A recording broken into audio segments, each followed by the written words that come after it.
morning students. இன்னைக்கு நம்ம பார்க்க போறது என்ன அப்படினா today we are going to talk about the distribution of charges in a conductor and action of points. ஓகேங்களா? இது வந்து distribution of charges பத்தி நம்ம ஏற்கனவே பேசியிருக்கோம். என்ன அப்படினா ஒரு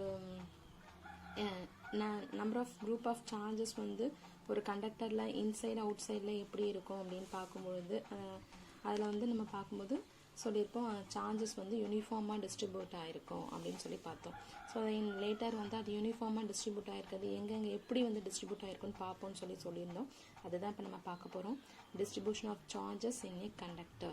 சோ அதுக்கு நம்ம என்ன வேணும், நம்ம எப்படி எடுத்துக்க போறோம், என்னென்ன தேவை அப்படினு பாத்தீங்கன்னா அதுக்கு நமக்கு தேவையானது consider two conducting spheres A and B having the radius R1 having the radii R1 and R2 and these two spheres are connected by thin conducting wire.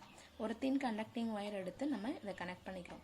எப்படின்னா இந்த ஃபிகர்ல இருக்கிற மாதிரி டயகிராம்ல இருக்கிற மாதிரி நம்ம ஒரு ரெண்டு ஸ்பியரை கன்சிடர் பண்ணிக்கிறோம். இந்த ரெண்டு ஸ்பியரும் பாத்தீங்கன்னா A and B ங்கற two spheres having the radii R1 and R2. ஓகேங்களா? அது ரெண்டையும் ஒரு thin conducting wire வச்சு கனெக்ட் பண்ணிக்கிறோம். ஓகே? இப்போ இதுல the distance between the two conductors the two conductors நம்ம செப்பரேட் பண்ணி வச்சிருக்கிற distance வந்து when compared to the radii R is greater இருக்கணும். அது separating distance is greater when compared to the radii of spheres. ஓகேங்களா? எந்த spheres வேணாலும் எடுத்து நம்ம கம்பேர் பண்ணிக்கலாம். ரைட். இப்போ இதுல என்ன செய்ய போறோம் அப்படின்னா ஏதாவது ஒரு ஸ்பியருக்கு charge q ங்கற charge introduce பண்ணுங்க. If a charge q is introduced in any one of the spheres, this charge q is redistributed into both the spheres such that என்ன ரீசன்னா the electrostatic potential is same in both the spheres. ரெண்டு ஸ்பியரோடைய electrostatic பொட்டன்ஷியலும் சேமா இருக்கும். So சேமா இருக்கும்பொழுது நம்ம ஏதாவது ஒரு ஸ்பியருக்கு வந்து கியூங்கிற சார்ஜை கொடுத்தோம் அப்படின்னா அந்த சார்ஜ் என்ன ஆகும்னா through the thin conducting wire the charge is redistributed into both the spheres. ஓகேங்களா? அப்போ ரெண்டுமே என்ன ஆகும், ஏன்னா நம்ம எலக்ட்ரோஸ்டாட்டிக் பொட்டன்ஷியல் ஈக்குவலா இருக்குன்னு சொல்லிட்டோம். அப்போ they are now uniformly charged and attain the electrostatic equilibrium. ஏன்னா ரெண்டுமே எலக்ட்ரோஸ்டாட்டிக் பொட்டன்ஷியல் வந்து சேம் அப்படின்னு நம்ம சொல்லியிருக்கோம். எலக்ட்ரோஸ்டாட்டிக் பொட்டன்ஷியல் சேமா இருக்கும்போது சார்ஜஸ் வந்து யூனிஃபார்மா டிஸ்ட்ரிபியூட் ஆகும். கண்டிப்பா அது சார்ஜஸ் டிஸ்ட்ரிபியூட் யூனிஃபார்மா இருந்துச்சுன்னா எலக்ட்ரோஸ்டாட்டிக் ஈக்குலிபிரியத்தை அட்டைன் பண்ணிடும். ஓகே, அப்போ let q1 be the charge on the sphere A and q2 be the charge on the sphere QB. ஓகேங்களா? so the total charge என்ன அப்படின்னு நம்ம கண்டுபிடிக்கணும்னா that means the Q2 is the charge residing on the sphere surface of sphere B. So the total charge, the net charge Q நம்ம கொடுத்த charge எவ்வளவு இருக்கும்னா Q1 plus Q2. The charges are distributed only on the surface and there is no net charge inside the conductor. இது நம்ம ஏற்கனவே படிச்சிருப்போம். ஒரு கண்டக்டர்ல net charge வந்து எப்பவுமே சர்ஃபேஸ்ல தான் இருக்கும். இன்சைட் த சர்ஃபேஸ் வந்து இன்சைட் தி கண்டக்டர் வந்து இருக்காதுன்னு பார்த்துப்போம். ஸோ இப்போ இதனுடைய எலக்ட்ரோஸ்டாட்டிக் பொட்டன்ஷியல் என்ன, இதனுடைய எலக்ட்ரோஸ்டாட்டிக் பொட்டன்ஷியல் என்னன்னு தனித்தனியாக கண்டுபிடிச்சிட்டு இந்த ரெண்டுமே எலக்ட்ரோஸ்டாட்டிக் ஈக்குலிபிரியத்தை அட்டென்ட் பண்ணுதுன்னு சொல்லியிருக்கோம். ஸோ அதனால VA is equal to VBன்னு ஈக்குவல் பண்ணிட்டு அதில் கேன்சலேஷன் பண்ணிட்டு நம்ம நெக்ஸ்ட் ஸ்டெப் பார்க்க வேண்டியதான். So the electrostatic potential at the surface of sphere A is VA is equal to 1 by 4 pi epsilon Q1 by R1. இது surface, அதாவது Aங்கிற சார்ஜ்ல Aங்கிற ஸ்பியர்ல இருக்கக்கூடிய எலக்ட்ரோஸ்டாட்டிக் பொட்டன்ஷியல். அதே Bங்கிற ஸ்பியர்ல இருக்கக்கூடிய electrostatic potential VB is equal to 1 by 4 pi epsilon Q2 by R2 because radii வந்து Bக்கு வந்து R2, Aக்கு வந்து R1. இதோட சார்ஜ் Q1, இதோட சார்ஜ் Q2. ஸோ அந்த பொட்டன்ஷியலை சப்ஸ்டியூட் பண்ணிட்டோம். நம்ம ஏற்கனவே சொல்லிட்டோம் ரெண்டு சர்ஃபேஸுமே ரெண்டு ஸ்பியருமே எலக்ட்ரோஸ்டாட்டிக் பொட்டன்ஷியல் ஈக்குலிபிரியத்தை அட்டைன் பண்ணும். ஸோ அதனால நம்ம என்ன பண்ண போறோம், த்ரூ த கண்டக்டிங் ஒயர் நம்ம சொல்லியிருக்கோம். அப்போ ரெண்டுமே ஈக்குவலைஸ் பண்ணுங்க.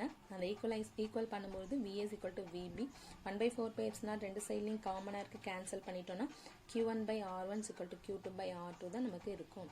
ஓகேங்களா? இதுல Qங்கிறது சார்ஜ் தான். நமக்கு தேவை அந்த ஸ்பியரோடைய சார்ஜ் டென்சிட்டி என்னன்னு நமக்கு தெரிஞ்சுக்கணும்.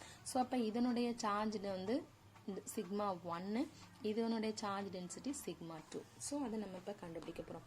Let us take the charge density on the surface of sphere A is sigma 1 and the charge density on the sphere on the surface of sphere B is sigma 2. This implies that Q1 is equal to 4 pi R1 square sigma 1 because densityங்கிறதுனால charge அதுலேருந்து charge மட்டும்தான் நம்ம கண்டுபிடிக்க போகிறோம். So Q1 is equal to 4 pi R1 square into sigma 1. So charge per volume நம்ம போடுவோம். Charge per volume Q1 by 4 pi R1 square அப்படின்னு கண்டுபிடிப்போம் டென்சிட்டிக்கு. So density is equal to sigma 1 charge per volume. So இப்போ நமக்கு charge வேணும்னா volume இங்கே வந்துடும். ஓகேங்களா? So Q2 is equal to 4 pi R2 square into sigma 2. So இந்த வேல்யூஸை ரெண்டையும் எடுத்துகிட்டு போயிட்டு நம்ம இந்த ஈக்குவேஷனில் சப்ஸ்டியூட் பண்ணுங்கள். So VA equal to VB அந்த Q1 by R1 equal to Q2 by R2 அந்த ஈக்குவேஷனில் அதை நம்ம கொண்டு போய் இப்போ சப்ஸ்டியூட் பண்ணோம் அப்படின்னா cancellation again 4 pi cancel ஆகிட்டு R1 cancel ஆகும், R2 cancel ஆகும். cancel ஆனதுக்கு அப்புறம் sigma 1 R1 sigma 2 R2. So என்ன நான் போட்டு கட்டுறேன். 4 pi R1 square square sigma 1 divided by R1 இது ஒரு சைட். ஸோ அப்போ R1 கேன்சல் ஆகிடும் இங்கே. அண்ட் அதே மாதிரி equal to 4 pi R2 square sigma 2 divided by R2 இங்கே கேன்சல் ஆகிடும். ஓகேங்களா? ஸோ இங்கே 4 pi இருக்குது, இங்கேயும் 4 pi இருக்குது. கேன்சல் ஆகிடுச்சுன்னா sigma 1 R1 equal to sigma 2 R2 from which we conclude that sigma R is equal to constant or sigma is inversely proportional to R. Sigma is inversely proportional to R. So என்ன அர்த்தம்னா radius வந்து ஸ்மாலராக இருந்துச்சுன்னா surface charge density மேக்ஸிமமாக இருக்கும். Radius வந்து லார்ஜராக இருந்துச்சுன்னா surface charge density அதாவது charge density will be smaller. Maximum smaller maximum. That's all. This is the surface charge density வந்து எப்படி வந்து ஒரு கண்டக்டாருக்குள்ளார யூனிஃபார்மாக டிஸ்ட்ரிபியூட் ஆகிருக்குமா, எப்படி டிஸ்ட்ரிபியூட் ஆகிருக்கும் அப்படிங்கிறத நமது. So distribution of charge density at a conductor. ஓகேங்களா? ரைட். நெக்ஸ்ட் டாபிக் என்ன அப்படின்னு பார்த்தோன்னா next we move on action of points or corona discharge. இப்போ நம்ம ஒரு கண்டக்டர் எடுத்துக்கிறோம், அதுவும் ஒரு இர்ரெகுலர் கண்டக்டர். அந்த இர்ரெகுலர் கண்டக்டரில் நம்ம என்ன பண்ண போகிறோம்னா சார்ஜஸ் வந்து எப்படி இருக்குது, அதனால நமக்கு என்ன கிடைக்குங்கிறத நம்ம பார்க்க போகிறோம். இப்போ நம்ம வந்து சார்ஜ் டிஸ்ட்ரிபியூஷன் அந்த சார்ஜ்டு கண்டக்டர் இப்போ பார்த்தோம் இல்லையா? ஸோ அதில் நம்ம ஃபைனல் ரிசல்ட் நமக்கு என்ன கிடைச்சது? Sigma R is equal to constant R, sigma is inversely proportional to Rன்னு பார்த்தோம். ஓகேங்களா? ஸோ அப்போ ரேடியஸ் ஆஃப் கர்வேச்சர் எங்கே லோவாக இருக்கோ அந்த இடத்துல சார்ஜ் டென்சிட்டி மேக்ஸிமமாக இருக்கும். ரேடியஸ் ஆஃப் கர்வேச்சர் எங்கே வந்து மேக்ஸிமம் இருக்கோ அங்கே charge density low. radius of curvature low means charge density maximum, radius of curvature high means charge density minimum. ஓகேங்களா? ஸோ அதை வச்சு நம்ம பார்க்கும்பொழுது நம்மளுடைய charge density radius of curvature இங்கே நமக்கு லோவாக இருக்குது. ஸோ இந்த இடத்துல தான் கண்டிப்பாக சார்ஜ் டென்சிட்டி மேக்ஸிமம் இருக்கும். இங்கே radius of curvature is maximum. So இங்கே வந்துட்டு நம்பர் ஆஃப் சார்ஜஸ் அக்குமுலேஷன் வந்து லோவாக இருக்கும். ஓகேங்களா? அப்போ இங்கே இருக்கக்கூடிய சார்ஜஸ் என்ன பண்ண ஆரம்பிக்கும் அப்படின்னா அயனைசேஷன் ஆகும். அயனைசேஷன் ஆகும் பொழுது அதாவது ஏரை வந்து அயனைசேட் பண்ணும். ஏரை அயனைஸ் பண்ணும்பொழுது என்ன ஆகுனா the positive charges are repel ஆகிடும். the negative charges are attracted at the sharp edge. Negative charges எல்லாம் இந்த ஷார்ப் எட்ஜுக்கு அட்ராக்ட் ஆகிடும். ஸோ அட்ராக்ட் ஆகும்பொழுது இங்கே இருக்கக்கூடிய சார்ஜஸ் வந்து என்ன ஆக ஆரம்பிக்கும்னா இன்க்ரீஸ் ஆகும். ஓகேங்களா? we know that the smaller radius of curvature the larger is the charge density. The end of the conductor which has larger curvature, that means smaller radius இருக்கும்போது larger curvature இருக்கும் and maximum radius இருக்கும்போது இந்த இடத்துல smaller curvature இருக்கும். ஓகேங்களா? Right. as accumulation as a result the electric field near this edge is very high இந்த இடத்துல. so and it ionizes surrounding air. The positive ions are repelled at the sharp edge. sharp edgeல positive ions எல்லாம் repelled ஆகும் and the negative ions எல்லாம் attract ஆகிடும். negative ions are attracted towards the sharper edge. ஓகேங்களா.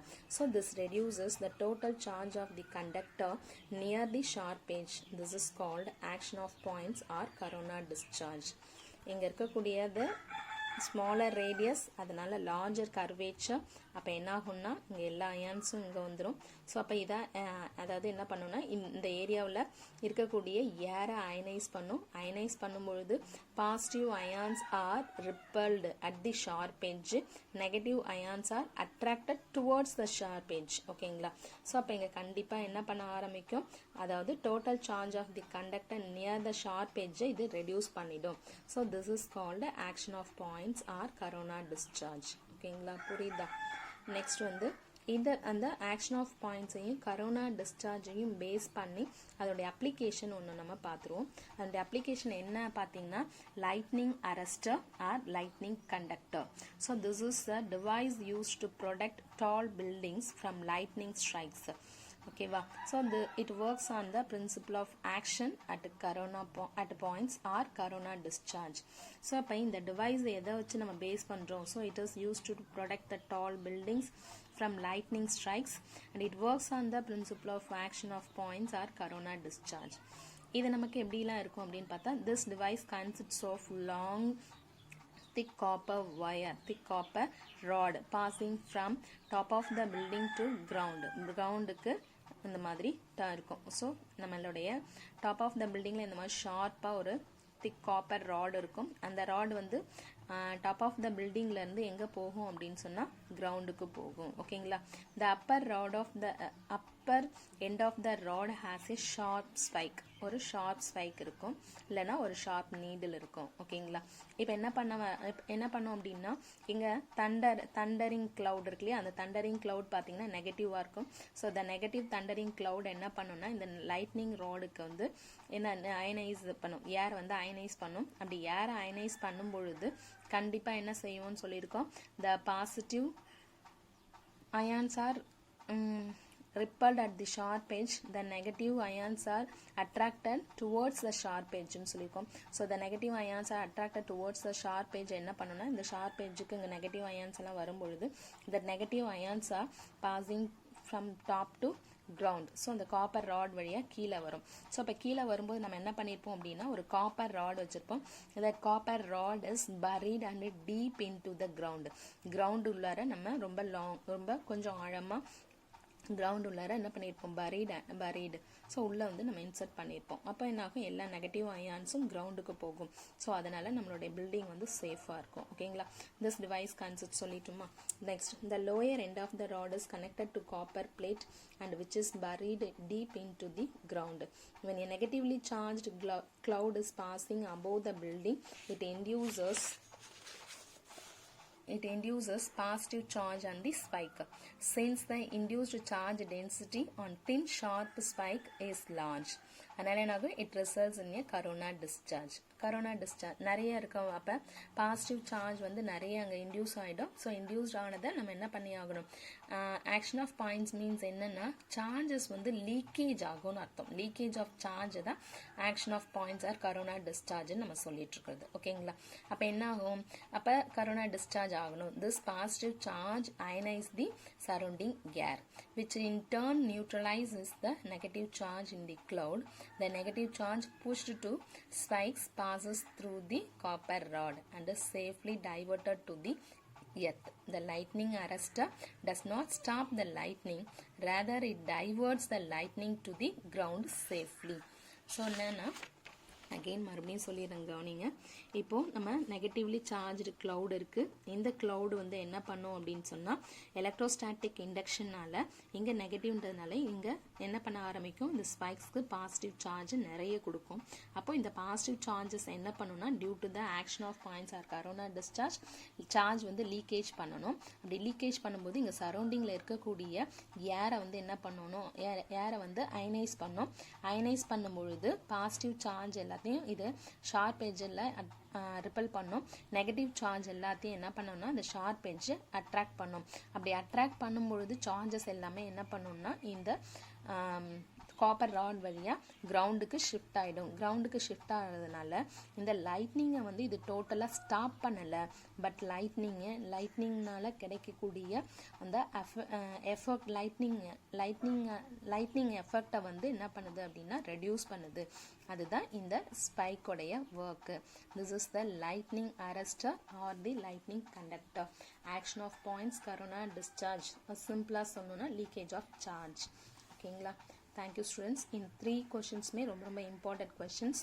Lightning arrester, action of points or corona discharge, and then charge distribution on the charged conductor. இது 3 கொஷின்ஸுமே important questions.